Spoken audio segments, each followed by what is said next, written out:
ഓണാഘോഷത്തിന്റെ ഭാഗമായി 2000-ലധികം പേർക്ക് സദ്യ ഒരുക്കിയിരിക്കുകയാണ് ഒരു വിദ്യാലയം. കോഴിക്കോട് തോട്ടുമുക്കം ഗവൺമെന്റ് UP സ്കൂളിലാണ് മെഗാ സദ്യ ഒരുക്കാൻ ഒരു നാടൊന്നാകെ ഒത്തുകൂടിയത്. വയനാട് ദുരന്ത പശ്ചാത്തലത്തിൽ ഓണത്തിന് വലിയ ആഘോഷം വേണ്ടെന്ന് തോട്ടുമുക്കം നിവാസികൾ തീരുമാനിച്ചിരുന്നു. എന്നാലും നാടിന്റെ ഒരു ഒഴിവാക്കാൻ അവർക്കായില്ല. ഒന്നിച്ചിരുന്നുണ്ടും കുട്ടികൾക്കൊപ്പം അല്പസമയം ചെലവഴിക്കാനും നാട് തീരുമാനിക്കുകയായിരുന്നു. 14ഓളം വിഭവങ്ങളും പായസവും അടക്കമുള്ള സദ്യയൊരുക്കിയാണ് കൂട്ടായ്മയുടെ ഓണം അവർ ആഘോഷിച്ചത്.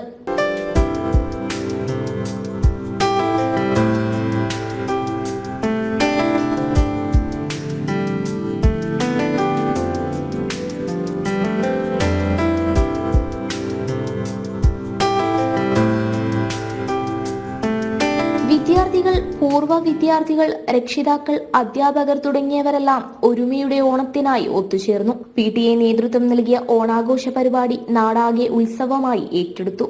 വിവിധ കലാകായിക പരിപാടികളും അരങ്ങേറി.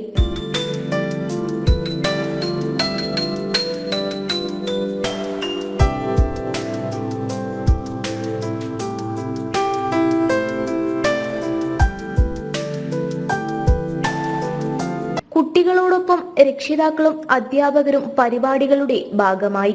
ആർഭാടമില്ലാതെ എന്നാൽ നാടിന്റെ തനിമ ഒട്ടും ചോരാതെയാണ് നാട് ഓണം ആഘോഷിച്ചത്.